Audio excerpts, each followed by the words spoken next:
That's a good one. That's a good one. Oh, God, it's a toad, son. It's a toad, dude. Let's go. I wake up to a little bit of drool on my pillow, feel like it's gonna be a bad day.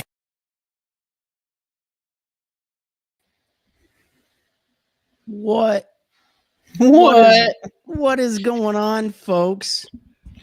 Welcome back to Fishing Friday Live. Not sure how much participation we're going to get today, considering North Carolina and other parts of the country are facing massive snowstorms. Not really. We're getting a bunch of freezing rain. Looks like Pete's got a headband on over there at his house, and Ben just came back from day one of the Raleigh Bass and Saltwater Fishing Expo.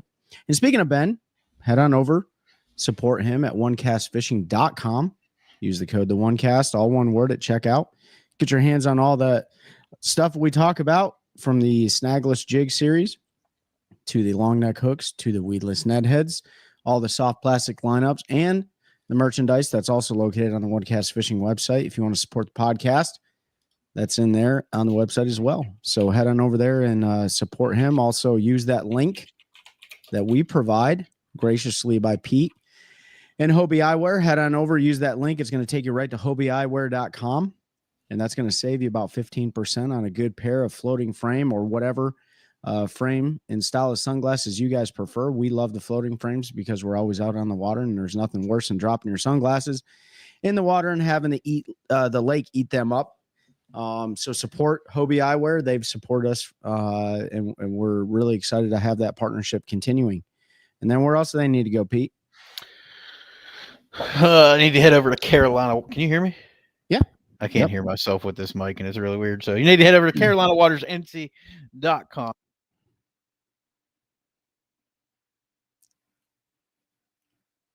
I think you dropped off there, Pete. I hit the wrong button. I was trying to make it so I could hear myself talk because it's really annoying, and I think one of these buttons do it, but I can't remember which one. So, well, yeah, CarolinaWatersNC.com. Use the code TheOneCast, all one word. Grab you some of that performance gear. Got some new shirts dropping, some new hat styles, so make sure you check those out. Again, that's CarolinaWatersNC.com, code TheOneCast, all one word. And then from there, Trey, head on over to your Play Store, whatever that is, your app store, and download the Deep Dive app. We partnered up with them earlier last year, but we started using their product before that, actually at the beginning of our 2024 Fishers and Men season. Really love the features that they have to offer on Deep Dive. They got the bait tool feature to help you target bass in specific situations. They got the feature where you can target specific species of bass. They got wind-blown points. They got best starting areas in the lake, water clarity, all sorts of features that they use where they have a bunch of data compiled. How they do it, that's the magic behind it, and they're not going to tell us that business, but what they do is put together that Deep Dive application that you guys can use. So head on over there, download Deep Dive. You can enter into that 7-day free trial, see if you like it. But honestly, I think you will. We think you will. And you can do that yearly subscription, which we highly recommend. It's going to help you break down existing and new bodies of water, and really kind of points us in the right direction when we're kind of at a loss. I know that what happened to me this year a couple times, and I had no idea what was going on. So I used that to kind of hone me in on just give me somewhere to start. Right. And it's been a really effective tool. So check those guys out. Deep Dive app. Yep. And make sure if you were in North Carolina, central North Carolina, and you were looking for a home, to reach out to our newest partner, Terry Carpenter, licensed NC Realtor, at Coldwell Banker, Howard, Perry, and Walton. I'm going to get this one down, folks. It's still new, still working it out. But make sure you check out Terry Carpenter, licensed NC Realtor. We've posted his number, his contact info. If you're looking for a home in central North Carolina, look no further than Terry. Terry's a great guy. He's a bass fisherman. If you're looking for a home and you have specific needs for your boat, he knows exactly what you're looking for just by you telling him, hey, I bass fish and I've got a boat and he knows you're looking for a garage to put that bad boy in. He's just going to ask you how big you need. Terry's a great guy. He's become like family, helped my wife and I buy our home this year. It was really a pretty painless process. Kept us informed, was great to work with. So make sure you check him out. You can reach him at carpenter.t@hpw.com by an email, or you can give him a ring at, I have like 7 things pulled up, 919-475-5002. So make sure you reach out to Terry if you're looking for a home in North Carolina. Oh, all right. Hey, we appreciate Terry jumping on and joining us in this adventure. And, you know, I never would have thought that, I mean, I guess I thought, but I never realized like being a bass fisherman would connect you to so many great people. And it's funny, you know, Terry's a bass fisherman, and there's a lake here in North Carolina. When you're driving back, there's a giant billboard when you're driving out of that ramp that says local real estate agent and bass fisherman, dude. Like, it's like, hey, those guys know exactly what you're looking for. That common ground is already built. Those barriers are broken, and he knew exactly what Pete needed, like he said. And I think, you know, we're pretty bougie with like fishing. We like to have all of our stuff, but we're pretty simple at the same time. The only thing I need is a garage to fit my boat. And that's what Terry hooked him up with. So Terry, thank you so much for coming on board this year, man. We really appreciate that partnership. Hey, so, for all you over there on Instagram, we don't have a bunch, but is the sound working? Let me know in chat. I know there's a little bit of a delay. Okay. My old man, what's up, Dad? Said sound is good here. So we're good. Go ahead, Trey. Sorry.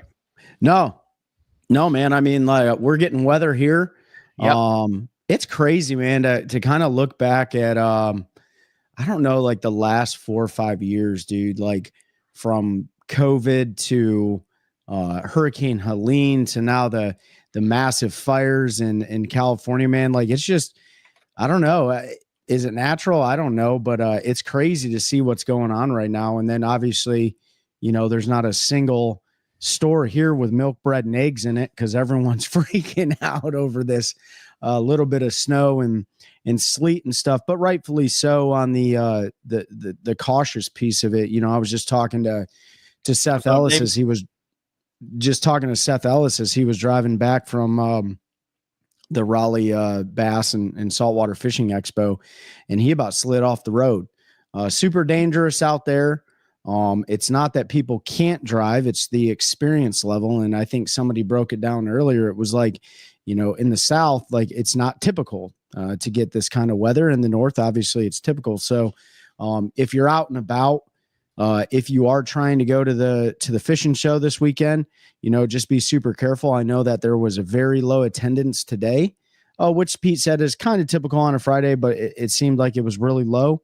I do know a buddy of mine went there and ordered his new bass boat though. So that's pretty cool. And speaking of bass boats, I wanted to talk to you about a new boat. My buddy Tom. He actually just texted me. So he ordered rather the new Tracker Savage 215 from one of the marine dealers. Which I wanted to get your take on it. We're no way, shape, or form affiliated with White River Marine or anything like that, but I do run a White River Marine product. I run a Tracker 195, and yeah, man, that all new for 2025 Savage 215 Tracker that came out, or that is coming out. Pete, what are your thoughts on that boat, dude?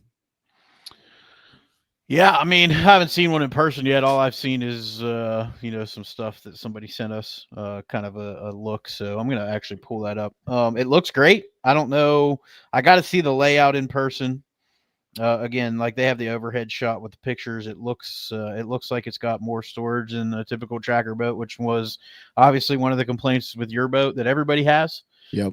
That just there's a ton of wasted space in the backside. It looks like they've picked some of that up and added some storage back there.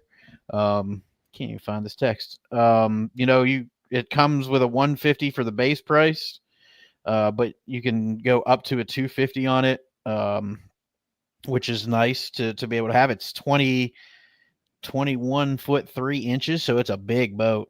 Yeah. I mean, that's a big giant. Yeah, 21.3, 7 foot 11-inch beam, so it's got plenty of width. The base package is only 1,700 pounds, which is not a lot. Right. That concerns me a little bit with wind. But you're gonna have more than that, obviously, once you start loading stuff in there. Not a fan of the tackle storage compartment on the front deck. I do not like vertically open bins for tackle storage. Or I'm sorry, I do like vertical. I was looking at the wrong one. Okay, so I like the front layout. It's got a big cooler, dual console. It's got a big cockpit. The back deck's not giant. It looks like you can fit a bunch of box storage back there. Just looking at it, it looks like a decent boat, man. I'm curious. So base. Standard equipment, which is 150, is $45,995. You can, for $4,000 more, go up to 200, which I think is probably plenty for that boat, being how light it is. But you can go up to a 250, which is a little bit of a jump. That takes you to 54,000 base, which is still decent. It's got a 25-gallon live well, which is decent size. I wish it was a little bit bigger. But overall, man, I'm really impressed. I think if you're looking at 54 and you upgrade the graphs to something a little bit better, you're coming in at 58. So you're under that kind of $60,000 number a lot of folks look at. So I'm excited to see one in person. White River Marine, we have some friends over there. They've talked to us previously about potentially forming some type of relationship. So once I get eyes on that boat itself, that might be something to consider. But yeah, man, Rick Clunn helped develop it, so he knows a bunch about boats. Obviously, bass boats. He's probably been in every bass boat ever made since the beginning of bass boats. So I'm not even kidding. I mean, he was in the first aluminum trackers with Johnny Morris made back in the day. The first Rangers, so I don't know. We'll see. I'm pretty happy with the boat I'm running now, so I'm not in a hurry to change anything out. But I do want to say one thing before we get too far. Go for it. Unless you want to talk about the boat real quick before we get into I'll talk about the boat after you say what you say. No, because I want to talk about something with one of our sponsors. Okay. So go ahead and talk about that. Yeah. So first thing off the bat, I run that Tracker 195, and just to put this into perspective, a Nitro Z20 has a 94-inch beam on it, right? So 7 foot 11 inches. I think that's 94 inches if I'm not mistaken. Yep. A Tracker 195 has an 8 foot 2-inch beam, right? It's wider at its widest point than the Nitro is. Seth actually couldn't believe it. We were on the phone talking about it because we were talking about this Savage 215. I will tell you, these boats are pretty much built similar, right? The first couple versions of the Tournament Edition 195, which is what I have, rod compartment was in the center. I know that when they came out with the versions after that, they put the rod compartments in the left side. I wasn't a fan of that. But that's personal preference. What I did notice about the boat, everything you said, I agree with. What I did notice that I don't like, just at looking at the pictures, is the back battery compartment. Tiny. I am not a fan of the fuel cell making up the majority of the aft end of the boat and not having a lot of room to run batteries back there or to get your hands in there. That's the biggest thing is getting your hands back there. So I'm very much like you, Pete. I need to sit in one. I may need to even drive one if I was to consider buying this. But for the most part, the hull itself looks really good. And just looking at the pictures, Trey, I just blew it up. I don't think the fuel cell's back there. Oh yeah, I don't know if I see the two power pole pumps and 1, 2, 3, 4 batteries back there, but it's just tight. So I think your boat has the fuel cell on the backside.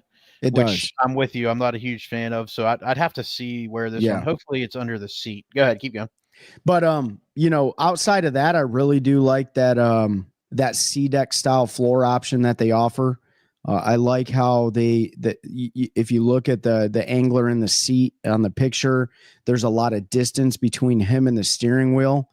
So if you got, instead of a 6-pack, you got a keg going on, you might be a little bit more comfortable, like myself.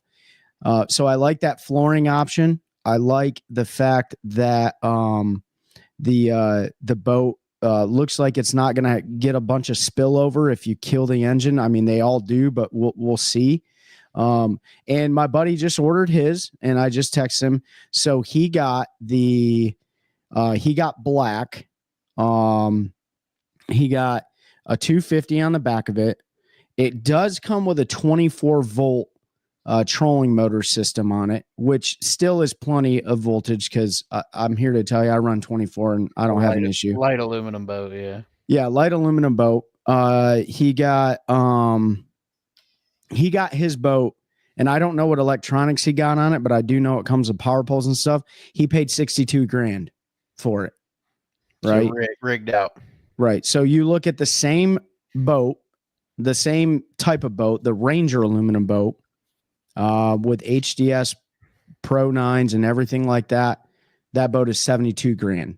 So it's a $10,000 difference. Is that a 21 footer? Yep, the same one. Yep, the 21 the footer. new Ranger. Yeah. The new Ranger. So we'll see, man. Like, you know, and I'll get into this after Pete talks about the sponsor stuff, but this was one of the topics I wanted to talk to Pete to talk to the audience about was boat sales. So Pete, go ahead, go into it, man. Yeah, I just want to say, if you're listening, at some point in time, we'll be at the Raleigh show tomorrow. I don't know when the weather is going to allow for it. We hope to be there at the start. It is delayed to 10 a.m. So if you are going to be there, they aren't going to open the doors till 10 a.m. Hopefully they do open.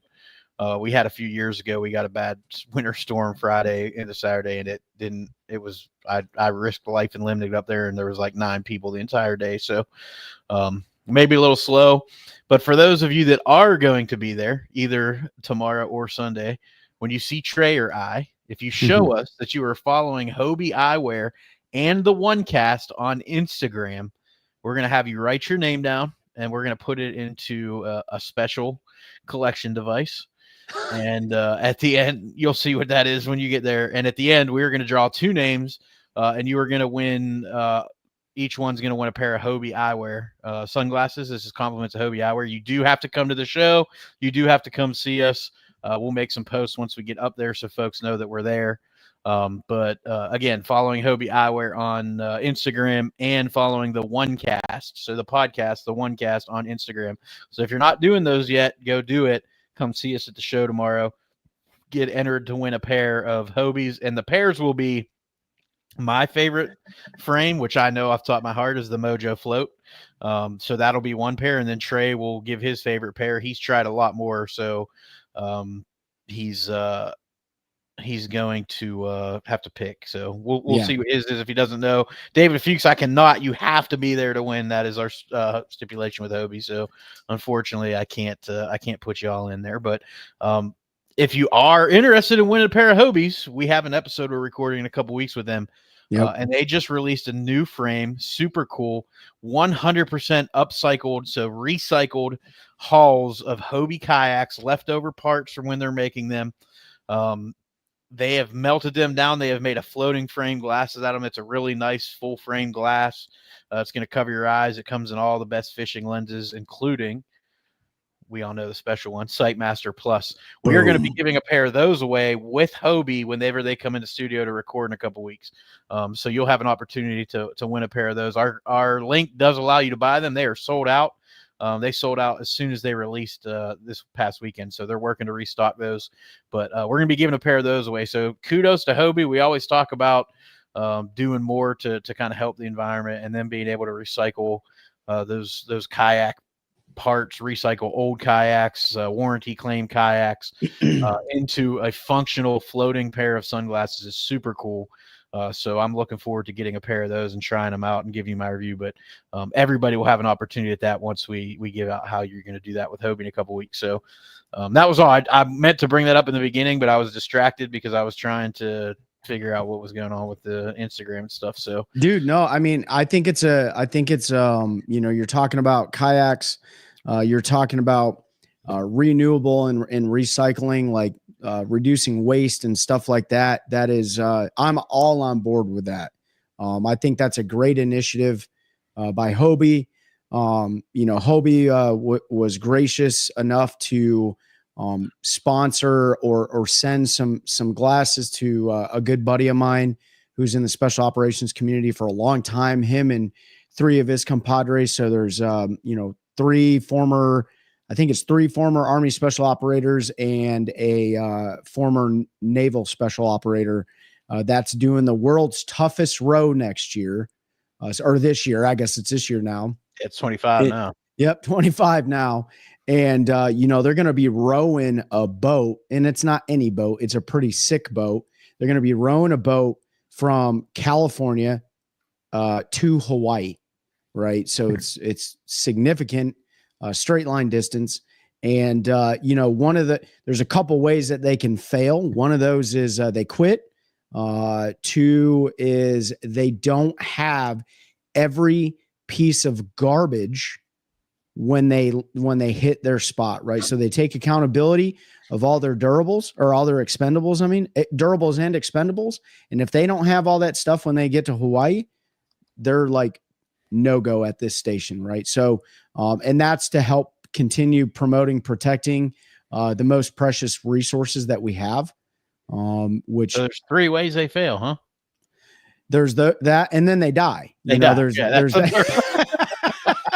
which let's hope they don't. But Hobie was gracious enough, and I want to, we're still on partnerships here. Hobie was gracious enough to send those former operators really good quality sunglasses to protect them. I mean, you guys know how it is being on the water. Imagine being in the middle of the Pacific, right? You can get retinal burns big time. Secondly, Carolina Waters. They were awesome. They sent those boys a bunch of UPF gear, buffs, gloves, shirts, all that stuff to help protect them while they're out there. So I say that to say, like, these partnerships go well beyond the one cast. We try to connect everybody to our networks because we know how great a companies they are, and we're really appreciative of that. And I'm really looking forward to those. And that collection device is hanging on the wall, Pete. So I can't wait to bring that. And I'm glad you said something because I almost would have forgot it too. So yeah, don't forget to bring stickers too. But on that topic, you talked about the kayaks. We talked about that new boat and some of the prices and stuff. And a question that was asked to me earlier by a buddy, and Pete, I want to get your perspective on this, is what, in your opinion, draws people to buying a brand new boat off the showroom floor or ordering one versus buying somebody's boat that is maybe 8 months to a year old? Like, what is truly the biggest reason, in your opinion? And what's your biggest reason? Yeah. So before we do that, David Fuchs, happy birthday, Smurf. Happy birthday, Smurf. Hope you have a great one. There's a cup. So I'll give personal reasons why. I'm not going to say I wouldn't buy a boat that's 8 to 12 months old, but I probably wouldn't. And here's a few reasons why. One, it's been run by a pro and they've put 200-300 hours on it in a year, 8 months to a year. They typically recycle boats quickly. Not all of them take care of them. I know I posted an Instagram video from you and I this summer when it was flooded and I was pushing over a beaver dam with our boat. And some people were like, "Oh, remind me never to buy a boat off of Pete." But like that was fine. I was peeing water the whole time. There's not even a scratch on my hull. That's not always the case with these dudes' boat. They do what they got to do to go try to win $100,000, $200,000, $300,000, sometimes more, depending on the tournament they're fishing. Hull warranties don't typically transfer. So you're not going to have a lifetime hull warranty like you get with the majority of companies. Warranties on the motor, electronics warranties, typically those guys don't register them. So that stuff will transfer. And you're not really saving that much money. So I can order a brand new off the shelf boat, get exactly what I want. And I'm just going to make numbers up and pay, let's say, $85,000. It's got 0 hours on it. It's got every graph, trolling motor, power pole, jack plate, everything that I want. Or what did I say? 85,000. I can pay $75,000 and maybe get a bunch of stuff I don't want that I now have to try to sell and transfer to buy new stuff to put on there. I've already got 150, 250 hours on the motor. I don't know the maintenance. I don't know what they've driven it in, how much mud they've sucked into it, all of that. How many lower units they went how many through. lower units they've gone through, because those guys do go through them. Some of them have multiple power heads in a year. And most of those guys are pretty transparent about that stuff, but you still don't know for sure. So for me personally, that's why I would, if I was buying a boat, go brand new, or I would look 5, 6, 7 years old off of one of those guys that is retired, or just in a position where they have a business. They buy a boat every few years. They tend to take pretty good care of their stuff. They're usually lower hours, not always in North Carolina because we fish year round, not like up north. That's the other thing I was going to say. Look up north, because older boats have lower hours because they lose 6 months out of the year most of the time. So for me, that's really the reason why I think guys shy away from those boats and would prefer to buy either a much older boat with lower hours that hasn't been beaten to the ground, or a brand new boat. Now there are some unicorns out there. There's demo boats that dealers will get that they have to keep it under a certain number of hours. They're babied because it's a dealer boat. So they're taken good care of. Those dealer demos can be a decent deal, but you're still not saving that much money. They typically will get the haul warranty because they're never registered to a buyer. And some of those pros boats don't get registered to them, but it's possible that they could. So I don't know your thoughts, but it doesn't come down to really price. It doesn't come down to financing, because interest rates are garbage whether you buy brand new or used. The new market is readily available, unlike a few years back when you couldn't find new boats and everybody was selling used boats 20 to 30% over what they were worth. And a lot of people overpaid for used boats during the COVID days because they couldn't get a new one. So they did what they had to do. So in my opinion, those are the reasons why, you see guys shy away from that used year-old boat. Because most of those were used by a pro. And I'm not saying that because I don't think they're all pros, but pro is a big term. It could be a regional pro, could be an opens guy, Toyota, invitationals up to the elites, BPT, the MPFL. There's so many ways you could be considered a professional angler. Guides, a lot of guides go through a boat every year or other year. Yep. And so they're getting used, Yeah, no, I agree with you. The boat market is just like every other market for the most part. It's cyclical. Right now, so let's rewind a few years ago.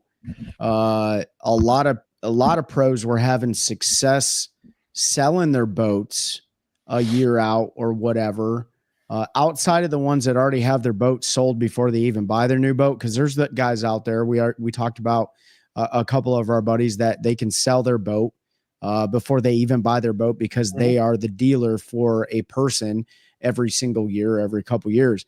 But, a few years ago, like Pete said, the market was there for used boats and they could get away with selling them because the logistics weren't there to make new ones, right? Mercury was having shortages.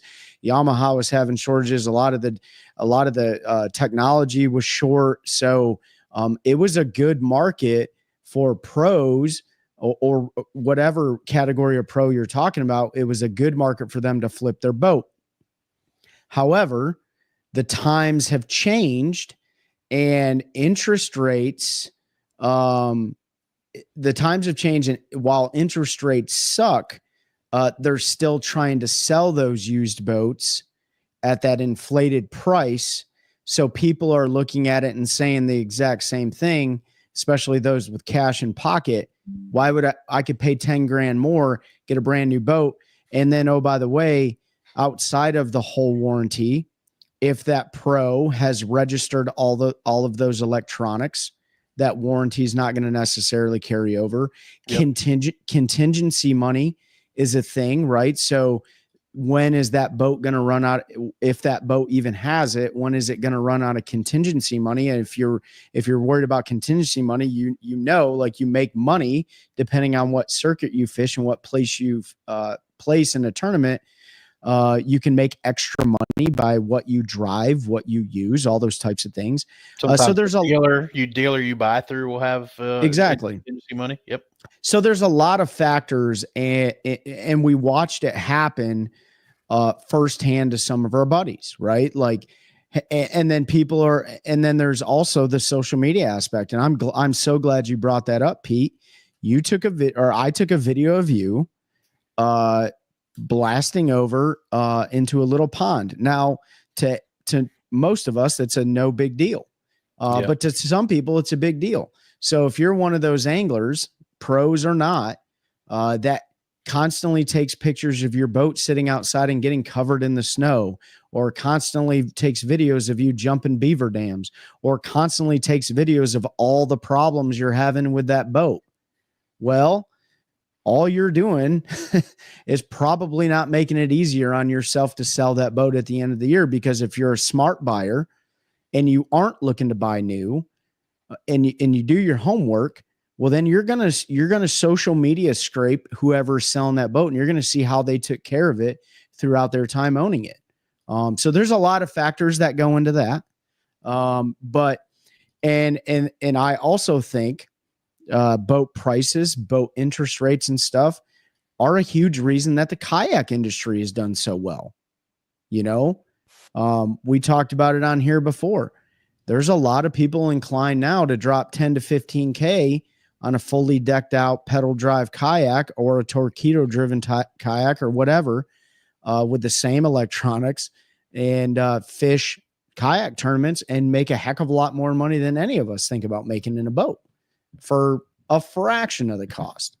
So yeah, I wanted to get your perspective, because that was asked to me, like, why do guys and gals want to just go ahead and buy a new one and not want to take the time to shop for a used one? Well, I think those are some of the factors right there. Let me see if I can do this for those of you that didn't see it. Oh yeah, there we go. And David Fuchs made a comment, or you live in a state where you can't use the big This is the video everybody was losing their mind about.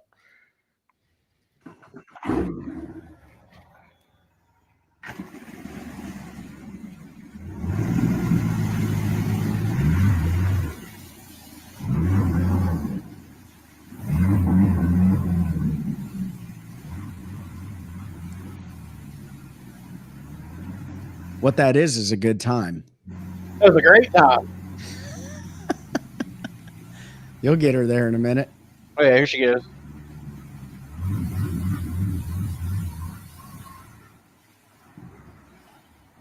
And we're through, just like that.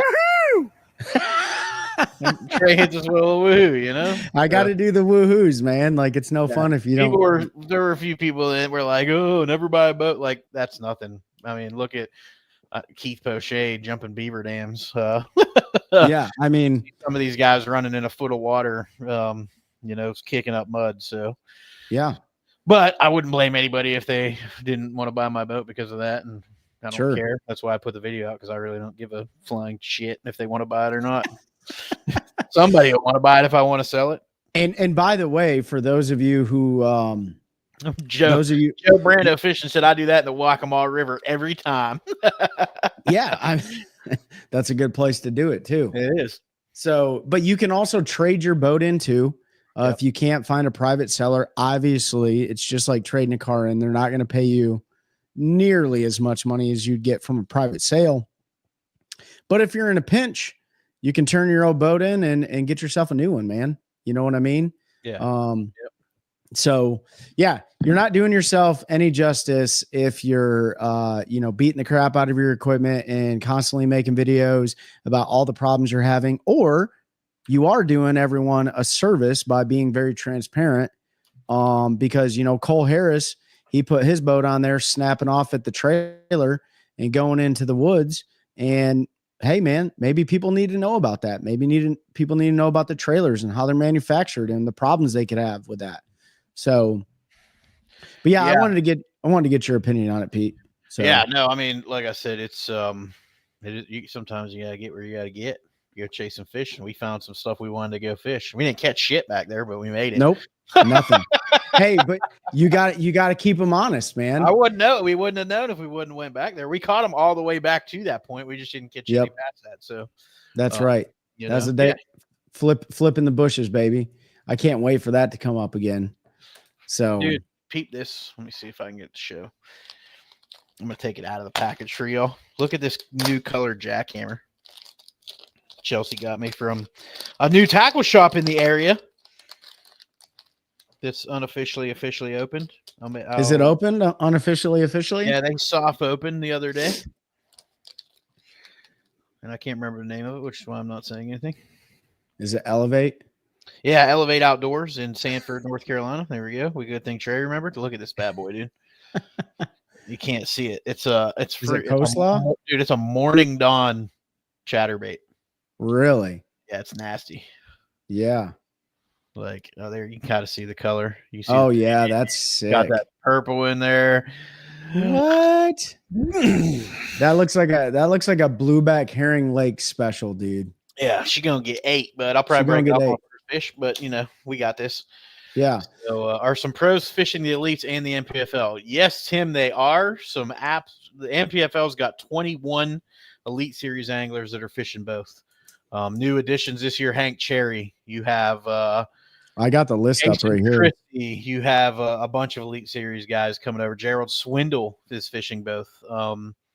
So one of the reasons the NPFL schedule is usually the last to release, and if you go back and listen to our episodes with Brad and Paul, part of the reason why it is so late is they try not to conflict with BPT in the Elite Series because they want those guys to be able to fish if they're invited to give them an opportunity to make more money. I think people don't understand. We're in Sanford. How it's right up the road from Chatley, next to up there by Davidson's Steakhouse.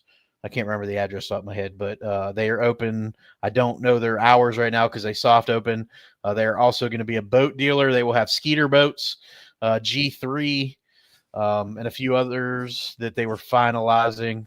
Full service marine shop, tackle shop. So good people over there. If you go in, I'm not going to say who they are, but if you go in there, you'll see some familiar faces. So definitely we will be checking that out, and who knows, maybe we'll do like a live from there if they do an open house or something and let you all see it. But definitely check them out. I don't remember what we were talking about, but yeah. I don't remember. But we also have a new color, thanks to Trey and I, of the which bait. Not the word Nighthawk. Nighthawk coming. So that'll be coming soon. We'll be sure to do some videos when that releases. Yeah, it's gonna get crushed. It's gonna get crushed. I'm gonna catch 700 kajillion fish on it this year. So I'll catch one for that. Yeah, Trey will catch one. Exactly one. It'll be 13 pounds, but it'll be one fish. Hey, that's my goal this year. That's my goal this year, guys. That is my goal this year, is to get better. I'm okay at it. I can do it. But my goal is to get better at bed fishing, right? Turn the scope off, because Pete knows that I love that. I still fish shallow. Don't worry. Trey can throw a frog. Trey can throw a spinner bait, which is actually my favorite bait, to be honest with you. What's up, Mike Johns? Mike Jones. But my goal this year is to get definitely better with bed fishing. But like bed fishing, it's only a certain amount of time, man. So Yeah. there's a time stamp associated with it.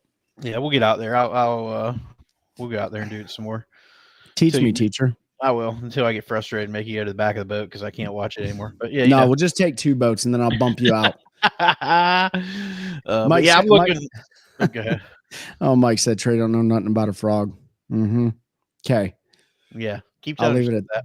I'll leave it at that, Mike Johns. Keep telling yourself that, Mike Jones. Keep telling yourself that. I haven't figured out. Frank Duffy said I haven't even figured out side scan. I have to try to learn scoping. Yeah, I mean, dude, I'm telling you, TIME is how you learn that stuff. Side scan, honestly, is one of my absolute favorite tools. Absolute favorite tools. Frank, what is it? What is it about side scan that you struggle with? Just out of curiosity, maybe we can give you a couple pointers or help a little bit. Thanks for the info. I'm seeing an Angler's Choice open house events this year. You're going to do what y'all did last year. Hit us up. How? We'll see if we can make it work with the schedule. Would love to come do it again. Are they going to be on a network or only through online services? So go back and listen to our last episode with Paul. They will no longer be through fixed TV like they were. They are going to live stream to YouTube, Facebook, maybe some other streaming services, but they're getting away from the fixed TV deal. So Yep. It's going to be good. The coverage is going to be great. So Frank, with side scan, it can be super hard to distinguish what fish are what, just because they pretty much all look like grains of rice. You can get some ideas based on kind of where they are in relation to structure or how they are set up. Where are you located, Frank? Are you anywhere like North Carolina or our way? Because I'd be more than happy to meet up with you someday and go out on the water and show you some stuff. Get up with me when you have a chance. I'll get it together for you. All right, Hal. Yeah, we'll hit you up. We'll see if it's something we can work out. I'd love to do it again. Salisbury, so you're not that far. Yeah, maybe we can hook up, Frank. But yeah, for me, Trey, you know, it's really what I'm looking at. So I'm going to use and I have some good screenshots on my graph. I should run up and grab that. So do I. But, yeah. Like, for instance, if I'm running over a roadbed, Frank, and I see a bunch of those they look like grains of rice, basically, is what you're looking for with fish. If they are all over the roadbed, not stacked up where it looks like they're all on top of each other, but they're spread out across the roadbed, 99.999% of the time, those are bass. They get up there. They don't really sit on top of each other. They kind of lay up there on that roadbed from wherever they're at. And most of the time they're bass. They'll be a little bit spread out. Sometimes those are catfish, but usually catfish, kind of like panfish, will get pretty balled up. So you're going to see all those fish really tight, kind of in the same area, where with bass, they'll be more spread out kind of over your site area. Crappie and bass are a little bit harder to tell apart because of size. Catfish, you can usually tell because they're going to be a lot bigger return. Just because they're so long and skinny. Trey, you can jump in if you think I'm wrong at any time. No, I don't think you're wrong. I'll jump in when you're done. Where it gets a little bit more confusing is when you're looking for like brush piles and things like that, because depending on your settings, can change, what that brush pile is going to look like. So Trey has his side imaging set to really locate fish on structure.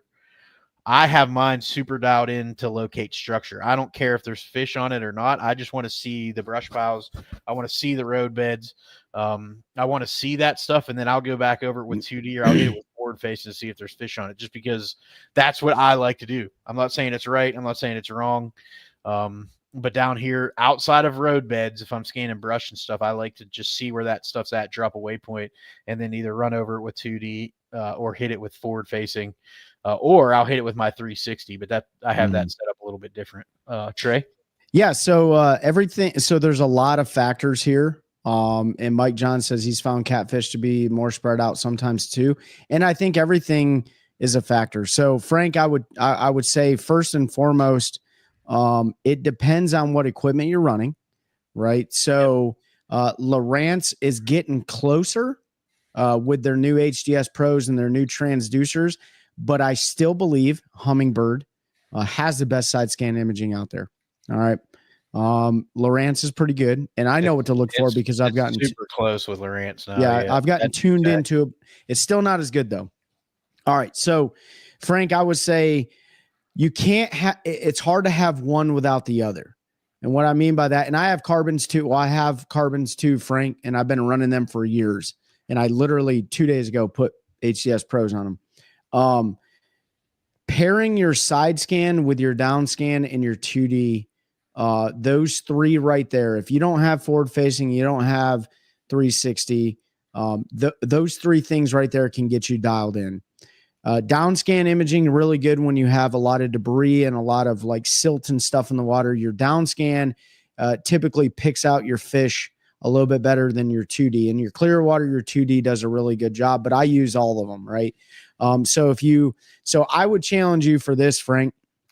One of the best times to go out and get really good at knowing where your side, what you're looking at on your side scan is when they're spawning, go offshore and graph for structure, right? And try to pick those slick, sunny days where the UV penetration is hitting and casting a shadow on one of the sides of that piece of structure, i.e. a stump or a brush pile or whatever.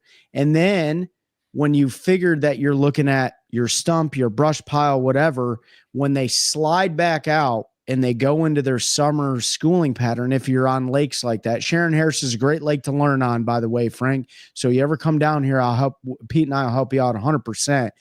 When they slide back out after they're done spawning, and you know that that's a high percentage area that where you typically hit them, go do it again on a bright bluebird sky day, slick, calm conditions if you can, so that way you can maximize that sonar hitting them. And you're going to learn very quickly what a school of bass looks like and how they relate to the structure. And then your wind is going to be the other factor. Whatever the way the current is going is the way that you know that the fish are positioning, right? They're going to be facing into the current so that they can maximize the oxygen going through their gills.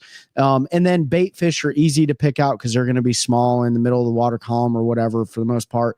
And then, yeah, specific species hard, but if you understand the fish and how they position, crappie usually stack on each other. White perch kind of do their own thing, but you can kind of tell that they're a little bit harder sometimes, I think. And then bass hugging to the bottom or being suspended in bait balls, you should be able to pick those out. So I would say this is a great time right now, this time of year, to go out and scan for structure. Once they get on the bed, it's also a great time. So really hard to take yourself away from the bank when they're doing that. And then when they get done spawning, it's not a really great time to find schools of fish, but now you start hitting that late May, June time frame, and they really start to get out there by the hundreds, depending on the lake you're on. Not all these lakes do that around here, right? Jordan Lake is not a good lake to do that, but Jordan Lake is a great lake to go out there and scan for structure. That's my opinion on it. Yeah, no, absolutely. Yeah, and if you see what looks like a honeycomb, you're in a pile of brim beds. So go there when the brim are spawning, and there's going to be big ones around. So Frank, hang on, let's address here. So Frank fishes Norman, Wiley, High Rock, Tuckertown, Baden, and Tillery. Tillery is probably going to be one of your best lakes if you want to find schooling fish.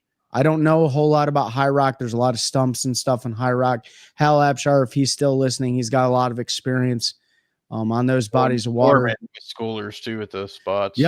Yep. Norman, you're going to get a lot of spotted bass. Now, mind you, they will suck to the bottom, but a lot of times they'll be suspended, chasing balls of bait around. Pretty pelagic fish. And then what else here? What Joe Brando say?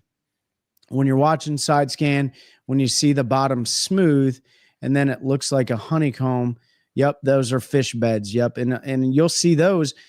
Great lake to go and check that stuff out is like a clear water fishery like Lake Gaston. Those brim beds are in 10 foot of water, which is crazy, right? You think they're all way up shallow, but that's not necessarily the case.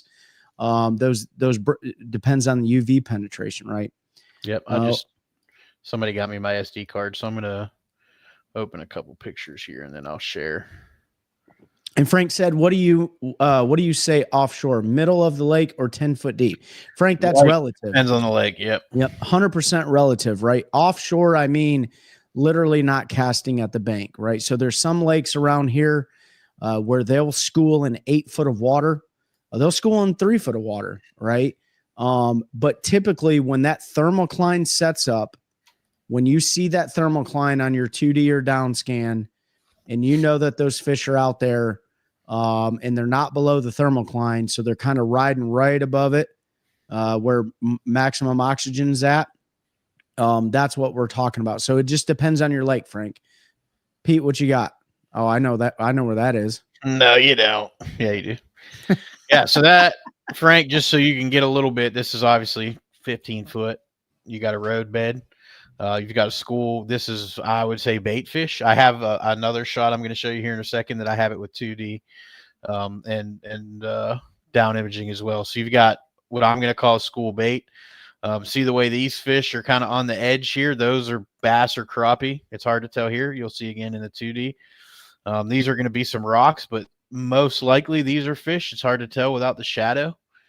But the bait is fairly evident. Could be crappie, could be white perch, could be shad. You got another little ball of bait right there. You can see my mouse, right?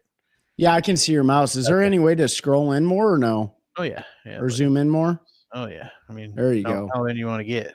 Now, So those are yep. probably crappie, just going off the size and the way that they're all stacked up. Again, I'm gonna say these are probably bass that are along this edge here. And when I go to the other image, you're gonna get a better picture of what's going on here. Those are some fish there as well that are kind of on the top. So this is the break run underneath the boat. You're running over the top of it here. It'll make more sense. Let me share this other image. Stop share, present, share screen. Yeah, shut up. No, this is good, man. I need to pull some images too. So here's the same shot with my 2D, my down imaging. So you can really see on down imaging, like you said with the fish, there's that bait. 1,000,000% that's a bass. Right. Probably bass up here that are suspended off the edge. These couple, you can see separation there just a little bit. Those are probably bass. That is it looks like a stump or something with some bait above it. That could be continuous. I'll look at the 2D and tell you. Nope, that would be bait above a stump or something like that. You've got some more bait over in this area. So that gives you a little bit better breakdown. So I like to use the 2D. Again, I have it very dialed in to show structure. Mm-hmm. So it's not as clear when you go to my 2D and my down imaging, where with Trey, a lot of times with his, you'll see more of those kind of rice grains that I'm talking about that are fish. But yeah, it's this is the other thing to do. I don't know what graphs you have, Frank. It looks like a rock. Absolutely. When they're sucked to the bottom, it can be super hard to tell whether it's a rock or a fish. Yep. That's why it's important to hit it with that 2D or that down imaging, because you can see the separation now, right? You can see there's separation between the bottom here, where when I get over that, like that's a good one, right? Yeah, there. he's got the carbon. That is a good one. You can see he's up above that. Below him's probably a rock, but 1,000,000% that's a bass. I would bet a paycheck on that. And again, like this is bait of some type of fish that they're going to feed on. So with the carbons, I don't know, Trey, how he can probably tell you, but when you're out doing this stuff, Frank, just take screenshots, man. Yeah. I always like to take pictures. I'm going to share this with Pete. I don't know if he's able to do anything on his phone. I doubt it.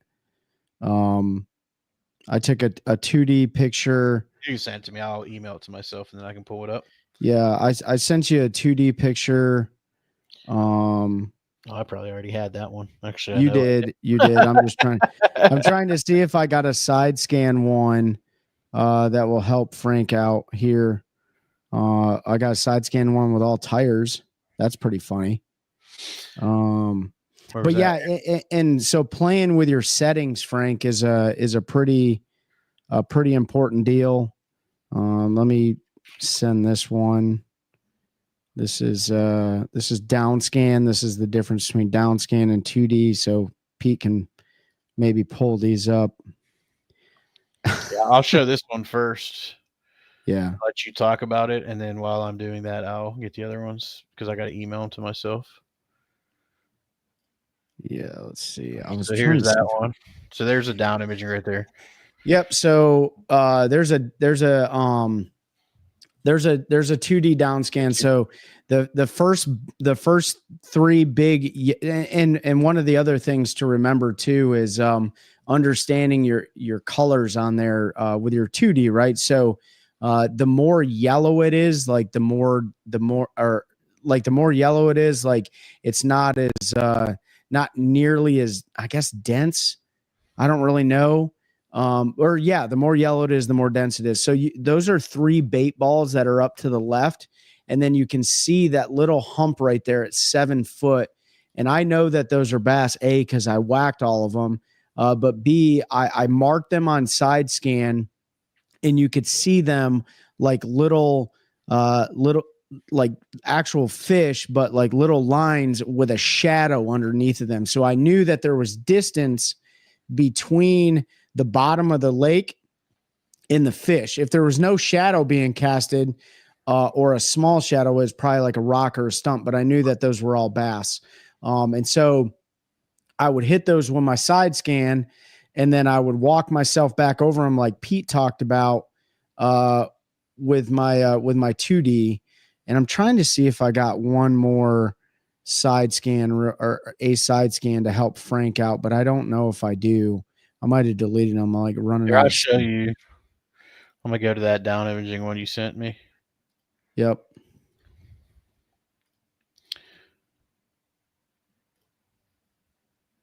So there you go on down imaging. Trey, you want to Yep. talk to?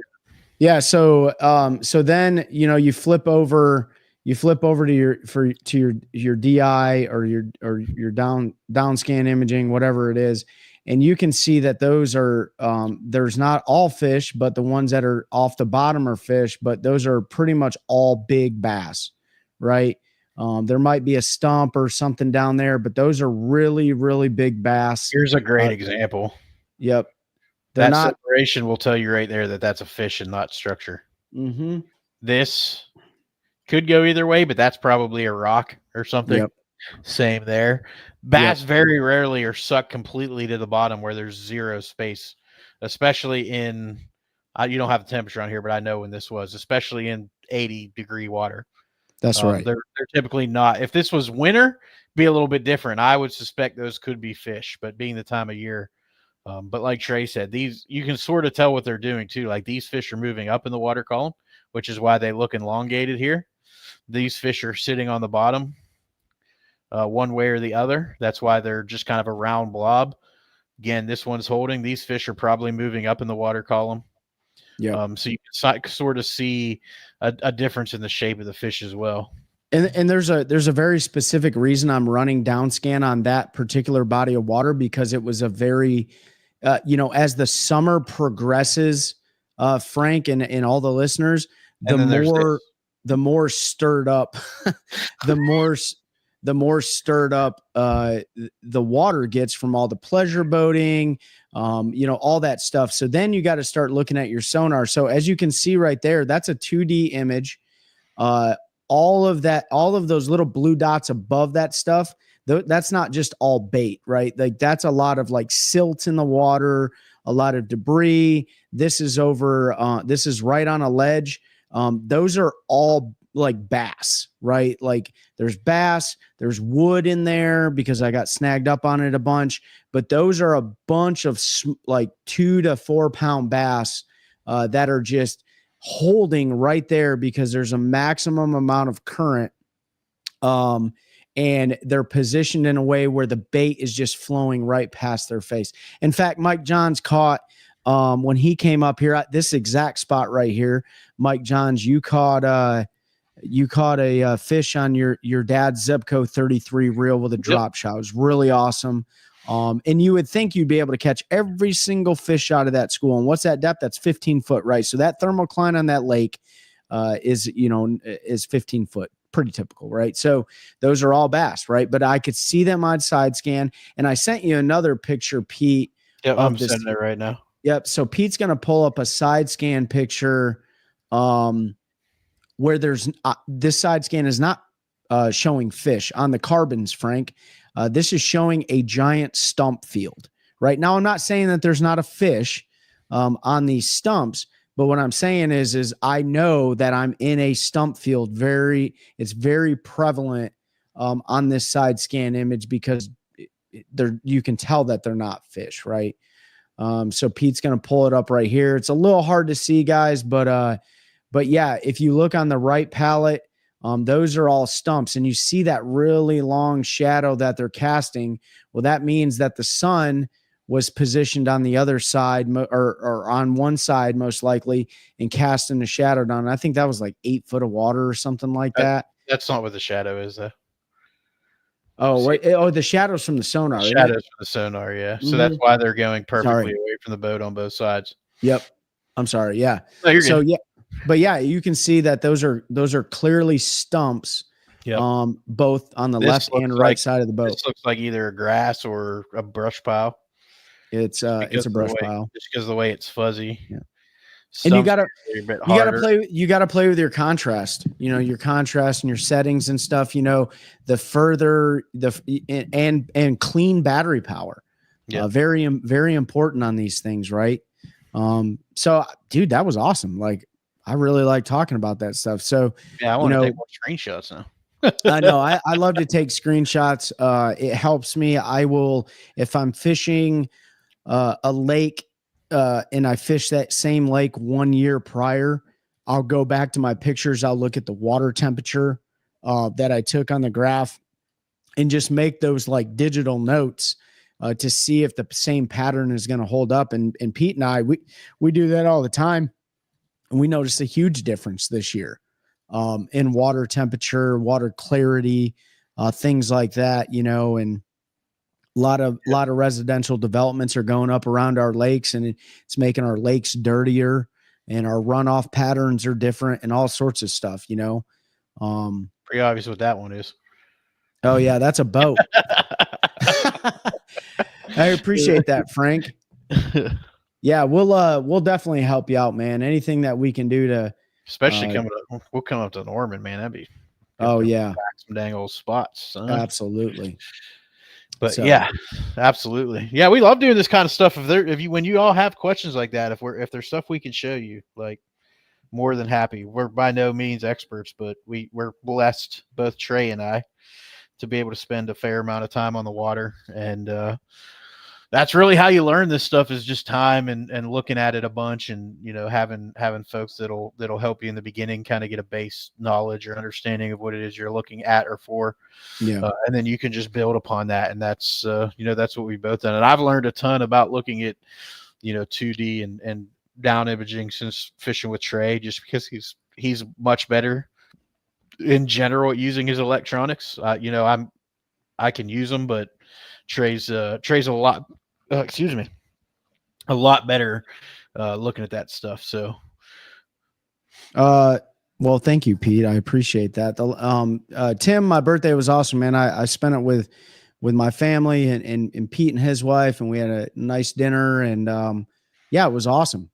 I got my birthday card in here from Pete and Chelsea. It says, "What the duck," you know, and basically calling me an old man. So it was great just hanging out with, you know, with family. Yeah. No, appreciate that, David. The only thing, the last thing I want to say on this, and we can end, and you can end the show, Pete. Just because you don't see fish doesn't mean that they're not there. And so that's a really important lesson that I've learned with forward-facing sonar specifically, is just because you don't see the fish on your electronics doesn't mean they're there. Pete's done a really good job at like learning structure offshore. And a lot of times as you're going over with your boat, the bass are leaving because of the amount of pressure that they have on the lake. They get very, sensitized to everything.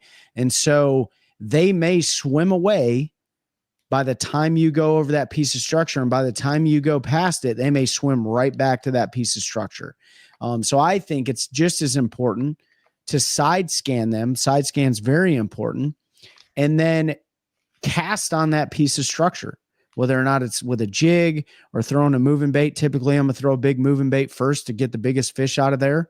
And then slow down and drag a big Carolina rig or a drop shot or something past it. Because I can't tell you the hundreds and hundreds of times, and it's happening right now, where I will cast and using forward-facing sonar technology and let my bait go all the way to the bottom, and then they just start coming up. They look like the bottom sometimes. I don't care what piece of technology you have. If they're not swimming around and their bellies are in the mud, they look like the bottom of the lake. And so it's very important to cast at that stuff. So that's what I'll end with on that, Pete. Yeah, no, fish it. I mean, you know, blind cast, Frank, is a great way to catch. I mean, you still catch them, obviously, but if you know a little bit what you're looking for with your side imaging, you can start making more targeted casts to that structure where those fish are typically going to be held, and it's gonna result in probably less casts that aren't as successful. You're still going to cast a bunch probably and not catch fish, because we do it. You still do it even with forward facing. You're going to make casts and not catch them, but if you know you're looking at a brush pile or a stump or rock field or whatever it is, you can kind of target those casts now, instead of the old school way where we threw around and waited to feel that bottom bait hit something hard, and then we knew there was something there and we would throw at it 500 times. So Yeah, man, a little bit over an hour. I'm Yeah. ready to go eat some dinner. Yeah, and, go eat some chow. get ready for hopefully to get to the show at some point tomorrow with Yeah. the weather. I know. My eventually- truck's covered in ice right now. Our vehicles are covered in ice. Thanks, yeah, Frank. mine probably is too. So, yeah, really appreciate everybody joining in, everybody checking out the show tonight. These are recorded, so if you want to come back to the stuff train I just went through, it'll always be here a lot on Facebook. You can, fast forward to the part where we talked about it. If you think it'll help some friends or whatever, you can do the same. It'll be on Facebook and YouTube. It does die on Instagram because I'm too lazy to download it and save it there. So I'm just going to be honest with y'all. Thanks, Mike Johns. We're happy you got nice warm weather down Yeah, there. glad it's 60 degrees there, Mike. How'd that tournament go? They canceled because it was too cold. What was it, 43 degrees, and they're canceling derbies in Florida? But no, I'm just kidding. Yeah, it's we got this little cold front, so all good, all good. Yeah, it's 28 degrees right now, guys. So Again, if you're going to be at Raleigh tomorrow or Sunday, come find us doing a Hobie Eyewear giveaway. Just show us on Instagram where you're following Hobie Eyewear and the OneCast, and we'll get you entered into that. And is it 31 or 25? I'm getting dueling temperatures between Christine and David. So no, they said it's yeah. I don't know. They're about to argue again. They're going to argue over temperature. Christine, you are right no matter what. So I already know that you're right. 1,000,000%. David, just go to bed. No, I'm just kidding. Yeah, so the Fuchs were supposed to come down and visit this weekend. Unfortunately, the storm kept them away. So super bummed we don't get to hang out and see y'all at the show. But maybe Mike can get a hurricane. My dad's wishing for a coming in hurricane from down there for you. PA hot. Yeah, coming in hot from PA. He put that comment in there while he's riding a tube down like a mountain of snow right now. Yeah, right. Using a snow blower out there. But yeah, come see us. Stay tuned for the episode with Hobie Eyewear where they're going to talk all about that new Hall Float frame that they created with the 100% recycled kayak, so upfit kayak stuff. Super, super cool, and proud of those guys for guys and gals. It's not just guys. Proud of the company for figuring it out, and super happy to be a part of that.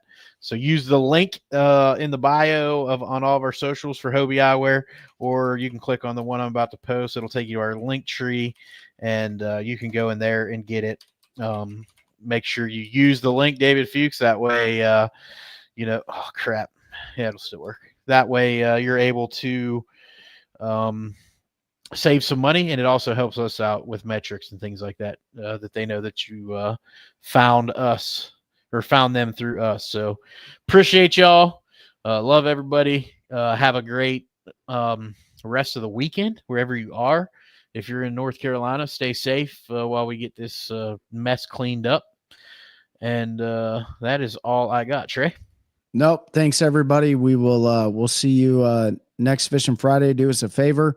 If you go on Spotify, Apple Podcasts, any of those, you listen to our recorded episodes, please leave us reviews on any of those platforms and share that stuff with your friends and help us continue growing a culture of anglers helping anglers one cast at a time.